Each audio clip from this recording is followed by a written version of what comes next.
हमारे हिमाचल का ये बंदा हवा में केसर उगाता है और 1 किलो बेचकर 5 लाख कमाता है। इंटरनेट से सीखा है हवा में खेती करने का तरीका, जो हम भी आज आपको बताएंगे। साथ ही समझाएंगे एक कमरे से केसर की खेती करने का पूरा गणित। इसलिए वीडियो अंत तक देखिएगा और सब्सक्राइब कीजिएगा हमारे YouTube चैनल को। हिमाचल प्रदेश का सोलन शहर देश भर में मशरूम सिटी के नाम से जाना जाता है, लेकिन अब यहाँ एक नई पहचान बन रही है, केसर। और इस बदलाव के पीछे हैं 36 साल के गौरव सभरवाल। कुछ साल पहले तक गौरव का खेती से कोई लेना देना नहीं था।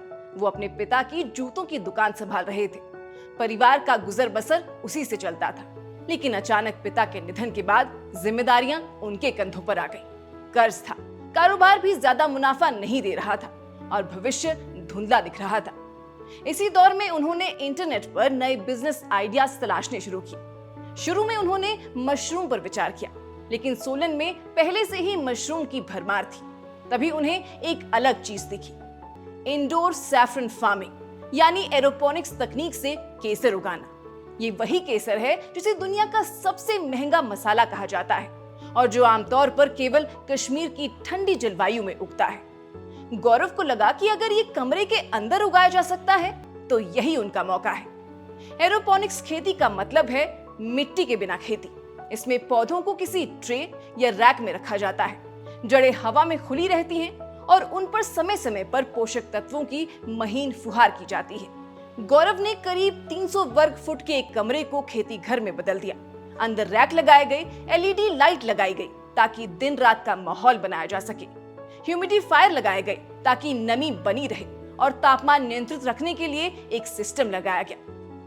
केसर असल में क्रोकस सैटिवस नाम के फूल के लाल धागे होते हैं। कश्मीर जैसा मौसम बनाने के लिए उन्होंने अगस्त में तापमान करीब 23 डिग्री से शुरू किया और धीरे धीरे नवंबर तक 7 डिग्री तक ले गए। करीब 7 हफ्तों के बाद बैंगनी फूल खिलने लगे। हर फूल से केवल 3 लाल धागे निकलते हैं और यही धागे असली केसर होते हैं। इन्हें सुबह सुबह हाथ से तोड़ा जाता है क्योंकि उसी समय इनकी गुणवत्ता सबसे अच्छी होती है। शुरुआत आसान नहीं थी। गौरव ने कश्मीर के पपोर इलाके से करीब 500 किलो केसर के कंद खरीदे। कंद ही सबसे बड़ा निवेश होते हैं क्योंकि इन्हीं से हर साल नई फसल निकलती है।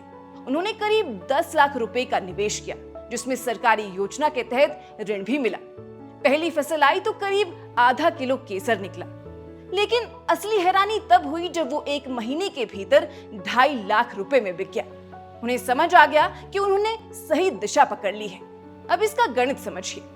लगभग 500 से 700 किलो कंद से 1 से 1.5 किलो केसर निकलता है। बाजार में थोक केसर करीब 3 लाख रुपए किलो बिकता है, लेकिन ब्रांडिंग और सीधे ग्राहक तक पहुंचने पर यही केसर 500 रुपए प्रति ग्राम यानी 5 लाख रुपए किलो तक बिक सकता है।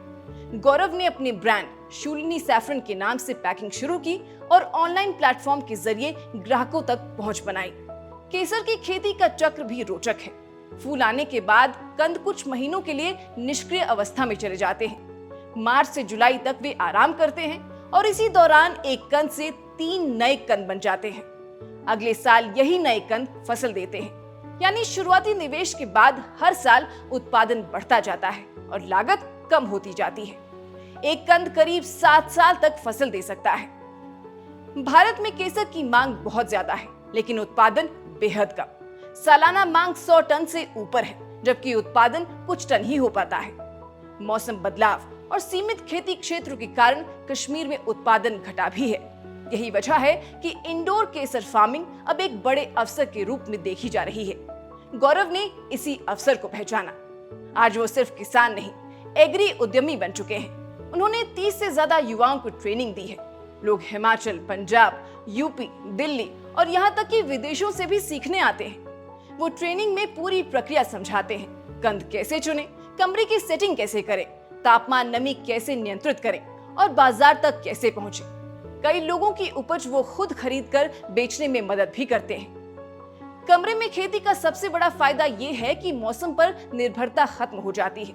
ना ओलावृष्टि का डर, ना बारिश का नुकसान, ना सूखे की चिंता।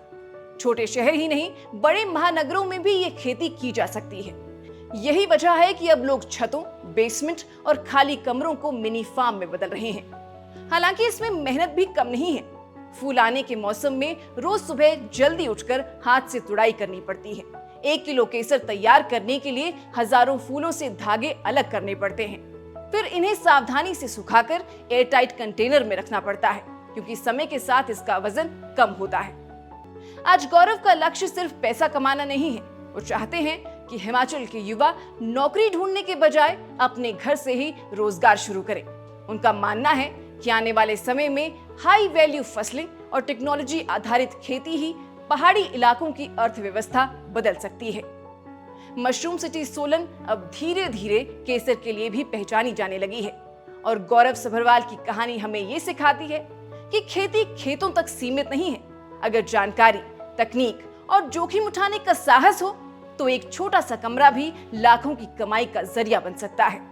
इंटरनेट पर सीखी गई एक जानकारी ने उनकी जिंदगी बदल दी और शायद यही वीडियो किसी और की जिंदगी भी बदल दे। आपको हमारी ये रिपोर्ट पसंद आई हो तो हमें सपोर्ट जरूर कीजिएगा। बाकी आपका इस विषय को लेकर क्या सोचना है? आपके हिसाब से हिमाचल में ये प्रयोग कितना सफल होगा? इस बारे में राय जरूर दीजिएगा। अभी फिलहाल के लिए बस इतना ही। नमस्कार।